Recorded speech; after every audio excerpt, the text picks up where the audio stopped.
మరీ లాగ్ అని కాదు కానీ లాస్ట్ 2 వీడియోస్ నుంచి సేమ్ ఒకటే కాన్సెప్ట్ మీద రన్ అవుతుంది వీడియో. ఈ రోజు కూడా సేమ్ అనుకోండి. కార్పెంటర్స్ లేనిదే వర్క్ కాదు. నేను కూడా చెప్తున్నా, మా దగ్గర కూడా కార్పెంటర్స్ లేకపోతే వర్క్ కాదు.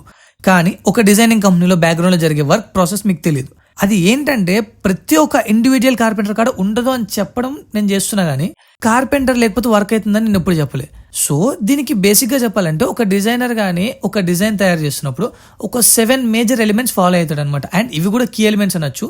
దీనిలో ఫస్ట్ గా space, form, line, light, colour pattern, texture, ఈ 7 ఎలిమెంట్స్ పైనే మనకి అవుట్పుట్ కూడా డిపెండ్ అయి ఉంటుంది. ఇందులో ప్రతిది కూడా కస్టమర్ సెలెక్షన్ పైన డిపెండ్ అయి ఉంటుంది. ఎలా అంటే కొన్న ఇల్లు లేదా కట్టించిన ఇల్లు దగ్గర నుంచి సెలెక్ట్ చేసుకునే డిజైన్స్, కలర్స్ ఏదైనా సరే డిపెండ్ చేస్తుంది అవుట్పుట్ ని. ఈ అవుట్పుట్ ప్రాసెస్ రావడానికి మనం ఒక డిఫరెంట్ ప్రాసెస్ అయితే ఫాలో అవుతాం. ఒక్కొక్క ఇంటీరియర్ కంపెనీ ఒక్కొక్క డిఫరెంట్ గా ఫాలో అవుతుంది.